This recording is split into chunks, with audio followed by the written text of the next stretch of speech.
Hey, Henny. You want to hear the Bible? Okay. You rest and I'll read. Okay, so we're on Genesis 36. This is the line of Esau, that is, Edom. Esau took his wives from among the Canaanite women. Adah, daughter of Elon the Hittite, and Oholibamah, daughter of Anah, daughter of Zibeon the Hivite, and also Basemath, daughter of Ishmael, and sister of Nebaioth. Adah bore to Esau Eliphaz. Basemath, I know I massacred that pronunciation. That's not the Bible, that's me. Difficult names. Okay, take 2.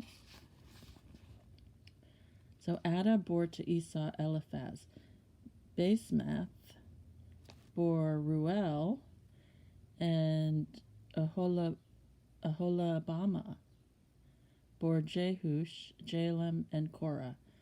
Those were the sons of Esau, who were born to him in the land of Canaan. Esau took his wives, his sons and daughters, and all the members of his household, his cattle, and all his livestock, and all the property that he had acquired in the land of Canaan, and went to another land because of his brother Jacob.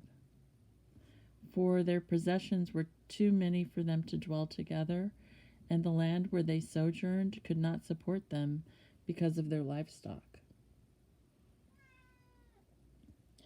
I've got some livestock here. Can I support you? Come on up. That's not the Bible, that's me talking to Guster. Come on, Guster. Okay, well, we'll just keep reading. Let me start over. And all the members of his household, his cattle, and all his livestock, and all the property that he had acquired in the land of Canaan, and went to another land because of his brother Jacob, for their possessions were too many for them to dwell together. Oh, we've got a blackout.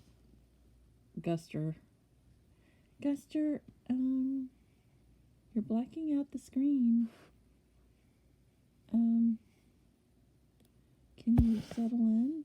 You want to settle in so we can see? Okay. Oh, there's gonna be a fight. It's like Jacob and Esau right here. Guster and Henny. The land is too cramped for them, and they can't fit. So there's gonna be this is a demonstration of what happens in the Bible between Jacob and Esau. Oh, they're acting out the passage.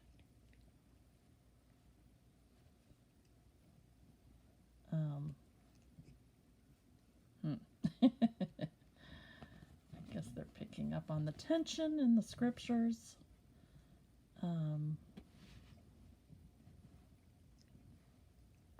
And the land is too cramped for them both. Oh, okay, kitties, come on. Come on, make up, reconcile. You're good Christian kitties.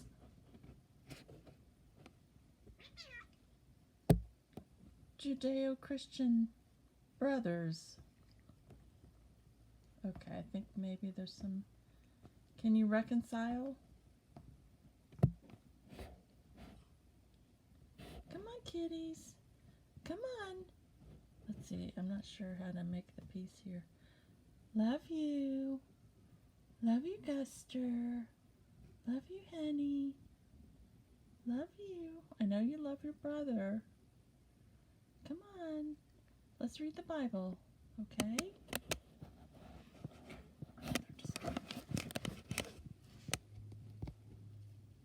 Okay, good boy. Can you just make peace now, huh? Can you make peace? Make peace. Come on. There's room enough for both of you. Hey, come on. There's room for both of you. Okay, I'm just going to keep reading. I guess they're going to play out the passage that we're reading. Oh, where was I? Okay, so Esau took his wives, his sons and daughters, and all the members of his household, his cattle. Oh, somebody just left to another land. Okay. And maybe that was Esau. Okay.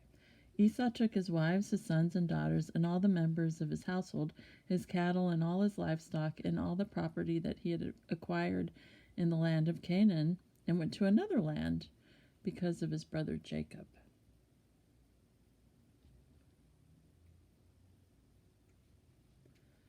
For their possessions were too many for them to dwell together, and the land where they sojourned could not support them because of their livestock. So Esau settled in the hill country of Seir, Esau being Edom. This then is the line of Esau, the ancestor of the Edomites in the hill country of Seir. I think this is me talking, not the text. I think Edom might be like in the region of Jordan now. Could be wrong. Like Moab and Edom. Moab. Well, anyway, let's get back to the text. I digress. Okay. Verse 10. These are the names of Esau's sons. Eliphaz, the son of Esau's wife. Ada, Reuel, the son of Esau's wife, Basemath. The sons of Eliphaz were Teman, Omar, Zepho, Gatam, and Kenaz. Timnah was a concubine of Esau's son Eliphaz. She bore Amalek to Eliphaz. Those were the descendants of Esau's wife Ada. And these were the sons of Reuel, Nahath, Zerah, Shammah, and Mizah. Those were the descendants of Esau's wife Basemath. And these were the sons of Esau's wife Oholibamah, daughter of Anna, daughter of Zibeon. She bore to Esau Jehush, Jalam, and Korah. These are the clans of the children of Esau, the descendants of Esau's firstborn. Eliphaz, the clans Teman, Omar, Zepho, Kenaz. Korah, Gatam, and Amalek. These are the clans of Eliphaz in the land of Edom. Those are the descendants of Ada. And these are the descendants of Esau's son Reuel, the clans of Nahath, Zerah, Shammah, and Mizah. These are the clans of Reuel in the land of Edom. Those are the descendants of Esau's wife Basemath. I can't pronounce her name. It's spelled Basemath. Basemath. Verse 18. And these are the descendants of Esau's wife, Oholibamah. And I know I'm massacring that name too. Okay. And these are the descendants of Esau's wife, Oholibamah. The clans Jehush, Jalam, and Korah. These are the clans of Esau's wife, Oholibamah, the daughter of Anna. Those were the sons of Esau, that is, Edom, and those are their clans. These were the sons of Seir, the Horite, who were settled in the land: Lotan, Shobal, Zibeon, Anna, Dishon, Ezer, and Dishan. There's a little commentary here. There's a Dishon and there's a Dishan. Okay, let me read that over again. Verse 20. These are the sons of Seir, the Horite, who were settled in the land: Lotan, Shobal, Zibeon, Anna, Dishon, Ezer, and Dishan. Those are the clans of the Horites, the descendants of Seir in the land of Edom. The sons of Lotan were Hori and Hemam. Lotan's sister was Timnah. The sons of Shobal were these: Alvan, Manahath, Ebal, Shepho, and Anam. The sons of Zibeon were these: Aya and Anna. That was the Anna who discovered the hot springs in the wilderness while pasturing the asses of his father Zibeon. The children of Anna were these: Dishon and Anna's daughter Aholibamah. The sons of Dishon were these: Hemdan, Eshban, Ithran, and Cheran. The sons of Ezer were these: Bilhan, Zavan, and Akan. And the sons of Dishan were these: Uz and Aran.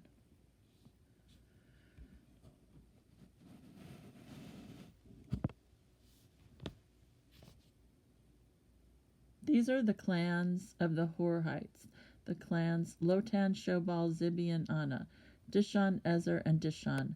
Those are the clans of the Horites, clan by clan, in the land of Seir.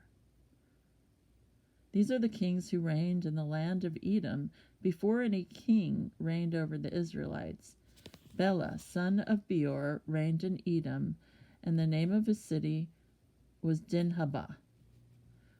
When Bela died, Jobab, son of Zerah from Basra, succeeded him as king. When Jobab died, Husham of the land of the Temanites succeeded him as king. When Husham died, Hadad, son of Bedad, who defeated the Midianites in the country of Moab, succeeded him as king. The name of his city was Avith. When Hadad died, Samlah and Masrekah succeeded him as king. When Samlah died, Saul of Rehoboth on the river succeeded him as king. When Saul died, Baal Hanan, son of Akbar, succeeded him as king. And when Baal Hanan, son of Akbar, died, Hadar succeeded him as king. The name of his city was Pau, and his wife's name was Mehetabel, daughter of Matred, daughter of Mesahab. These are the names of the clans of Esau, each with its families and locality, name by name, the clans Timnah, Alva, Jeheth, Oholabama, Elah, Penan, Kenaz, Teman, Mibzar, Magdiel, and Iram. We've got a blackout. Those are the clans of Edom, that is, of Esau, father of the Edomites, by their settlements in the land which they hold. Okay, that was a lot of genealogy, but it's interesting because I, many moons ago, traveled to the land of Jordan, which was fascinating. It was my failed archaeological expedition that I went on when I was in seminary. True confessions, I was in seminary many moons ago. And anyway, we went to Jordan, and I visited Petra, and I think the Edomites are really like, let me see if I can find anything else in this study Bible. Hold on. Or, in that region, Moab, I think Moab and Edom are in that area of Jordan, I believe. I'm so rusty now. Let's see. I'm looking in this other Bible to see if I can find a note on that. Oh yeah, so this is the other Bible. I'm going to read a note from the NIV First Century Study Bible. Esau's descendants might not. Well, let's read. Chapter 36 is arranged into 7 units that explain the brotherhood of one of Israel's closest neighbors. This genealogy fulfills certain literary expectations in that it is a transition between generations. It also serves a theological purpose in that it fulfills the promises God made to Esau and his descendants. It's important to remember that the Torah views history as an expression of God's providence.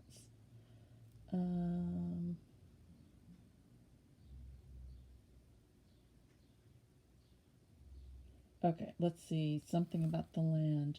What land did Esau move to? Aramaic Targums add the word another to verse 6, and the Syriac versions of the Bible inserts Seir, S-E-I-R, to identify this land. These additions led rabbinic commentators to imagine Esau as a wandering nomad in the land of Canaan until he permanently settled in, quote, another land.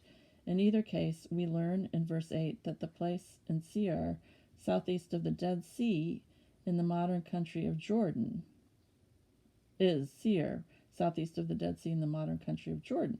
This became the kingdom of Edom. Yeah, and I recall that when I visited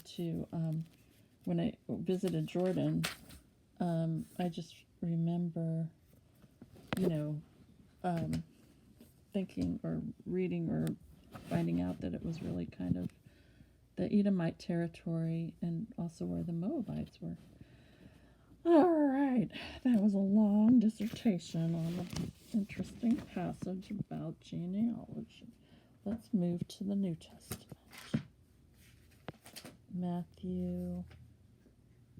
We're on Matthew 28. Okay. Can get a look at Henny's toe beans. Okay, Matthew 28. After the Sabbath, at dawn, on the first day of the week, Mary Magdalene and the other Mary went to look at the tomb. There was a violent earthquake, for an angel of the Lord came down from heaven, and going to the tomb, rolled back the stone and sat on it. His appearance was like lightning, and his clothes were white as snow. The guards were so afraid of him that they shook and became like dead men. The angel said to the woman, "Do not be afraid, for I know that you are looking for Jesus, who was crucified. He is not here. He is risen, just as he said. Come and see the place where he lay. Then go quickly and tell his disciples he has risen from the dead and is going ahead of you into Galilee. There you will see him. Now I have told you." So the women hurried away from the tomb, afraid yet filled with joy, and ran to tell his disciples. Suddenly Jesus met them. "Greetings," he said. They came to him, clasped his feet, and worshipped him. Then Jesus said to them, "Do not be afraid. Go and tell my brothers to go to Galilee. There they will see me." While the women were on their way, some of the guards went into the city and reported to the chief priests everything that had happened. When the chief priests had met with the elders and devised a plan, they gave the soldiers a large sum of money, telling them, "You are to say his disciples came during the night and stole him away while we were asleep. If this report gets to the governor, we will satisfy him and keep you out of trouble."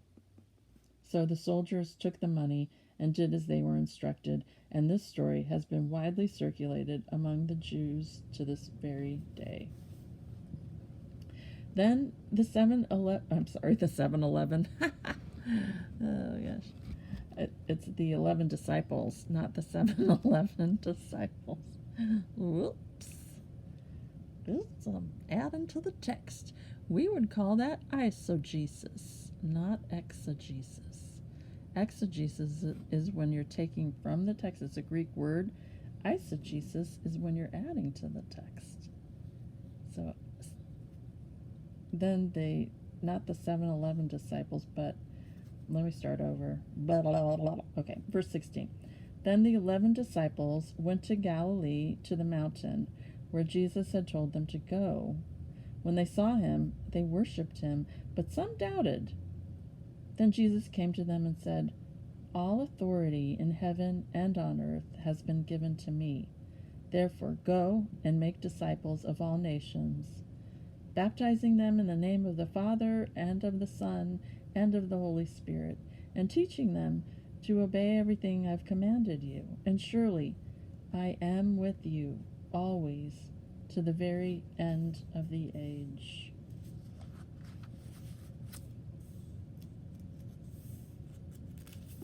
Turning pages here. Oh. Is that it? Oh, wait a minute. Did I just... Oh, I think that was it. I think that ended chapter 28. Wow, okay. We just went through the entire book of Matthew. Yay! And it ended on such a happy note. Resurrection. Hope. We needed that. I needed that. We need some good news.